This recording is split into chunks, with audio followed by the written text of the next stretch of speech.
And joining us live is Timothy Go, who is in London right now. Tim, what's the latest you're hearing on this scandal?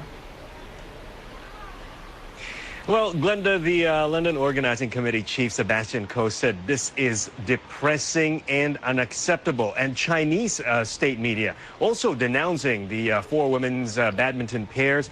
Among them, of course, is a star Chinese duo who lost to an unseeded South Korean team. It is, Glenda, a case of losers stand to benefit. Actions seem to be an attempt to manipulate the final standings in the group stage of the competition, because coming second would have meant avoiding compatriots and second seeds at least until the final. So all four pairs would face charges of, let me quote this, not using one's best effort to win a match and conducting oneself in a manner that is clearly abusive or detrimental to the sport. A disciplinary hearing will be held with a decision announced later, Glenda. But at this point, we also understand that all of them will still be in the quarterfinals scheduled to take place tonight. Glenda? So what's the reaction been then?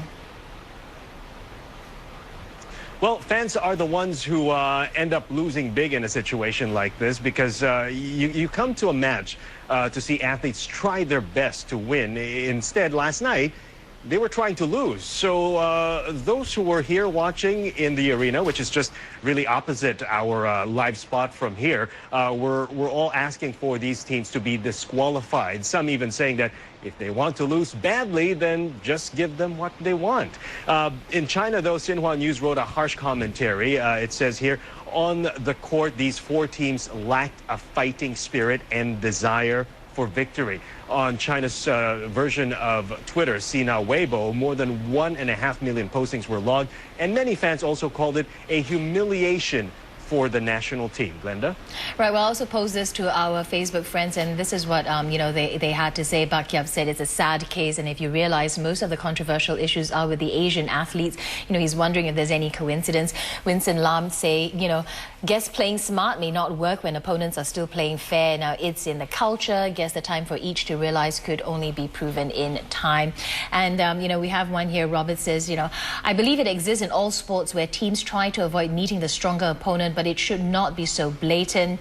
Michael says, it's gold or go. So it's all up to you on how you want to play this game. Roland says, that's why maybe the rules should change such that each country could only send one representative rather than multiple representatives. So that way, there is a lesser opportunity for such shenanigans, as he says.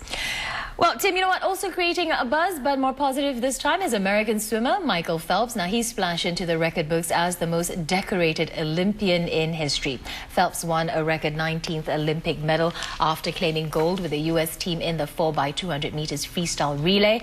Phelps anchored the team to victory, the Americans winning in 6 minutes, 59.70 seconds. In an earlier race, Phelps touched home just 0.05 seconds behind South African Charles Leclerc to take silver in the 200 meters butterfly.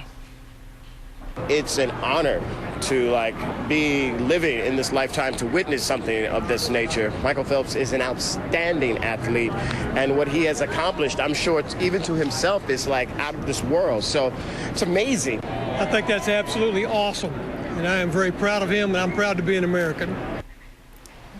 Well, they're from America, but what's the reaction from where you are right now?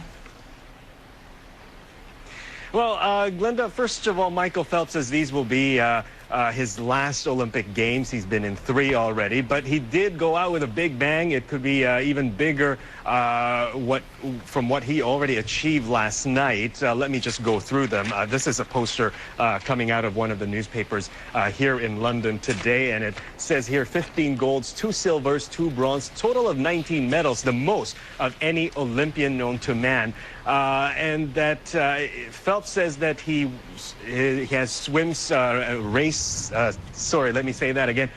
still to swim later on. So this record might even go up to 22 medals at the end of the Olympic Games. He could, of course, only finish, he did finish second on the 200-meter butterfly after leading for much of the race to have the South African swimmer unexpectedly overtake him in the final moments. But with Phelps visibly unhappy about that, he later redeemed himself with the team gold medal in the 2x500 or 2x400 meter freestyle relay. Phelps did say he requested his team to give him a big lead, and he didn't fail to capitalize on that, giving Team USA a big finish, gold medal, making history for himself. However, Sebastian Coe did leave a very controversial, if I should say controversial, remark after this. He was asked about the greatest Olympian, and he said, I quote, "I think you can say it is self-evident that he is the most successful. I am not sure if he is the greatest. It's a good haul, but who is the greatest? In my opinion, he probably is not." Those words from Sebastian Coe. Glenda? Well, there's also been a positive reaction to Phelps' feat online. Well, why don't we take a look here from our friends. Jimmy here says, "These amazing athletes are just out of this world. I am always inspired by people who make comebacks, and you are right about the A's. So hard to get it consistently. Keep well." And then Jeffrey says, "I salute him." David says, "Awesome." Ben says, "Anyone ever wondered why A is sharp at the top? Because there's only so few, and sometimes only one. Hence the slope is steep." Well, basically what he's trying to say is that it's not easy to get an A, but trying to stay on the top of your game, that can be challenging. Okay, now away from sporting action, organizers need to deal with the challenge of keeping the sale of Olympic merchandise legitimate. So, Tim, we understand that you had a chance to take a look at these souvenirs? That's right, Glenda. Before we go there, maybe we can give this poster of Phelps to our viewers. Whoever wants it, let us know. Anyway, yeah, as for souvenirs, I've looked at them, I've touched them, pondered if I should buy one, and ended up putting them down because, well, for example, a Team of Great Britain t-shirt can cost up to 50 pounds. It's almost $80, and that's just way above my budget. In this official souvenir store, you get anything Olympics related. Well, most of them anyway. Department store John Lewis is UK's biggest souvenir store, located conveniently right on top of the Olympic Park.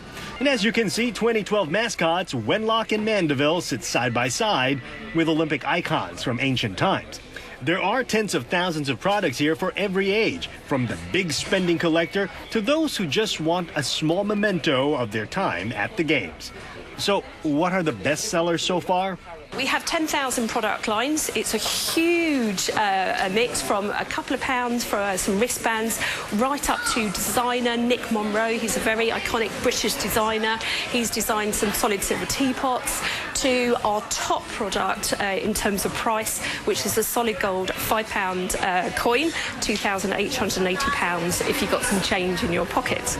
At John Lewis, stock has been carefully calculated not to run out and not to hang around.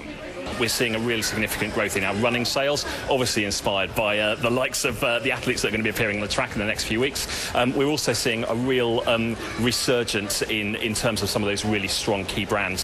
Newspapers are criticizing the London Organizing Committee for its strict bans on unlicensed merchandise sold in unofficial shops. Hundreds of so-called brand enforcers patrol the country to make sure only legitimate merchandise are sold. The London Olympic Committee defends it, saying it needs to raise the money to support the billions spent for the Games. Timothy Go, Channel News Asia, at the 2012 London Olympic Games.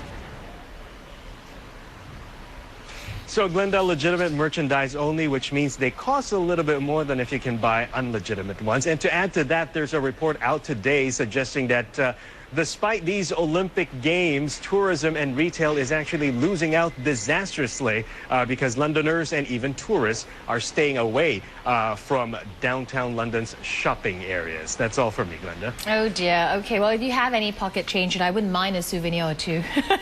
Thank you very much there, Timothy. All right, we'll find something for you. Live at the Olympics in London.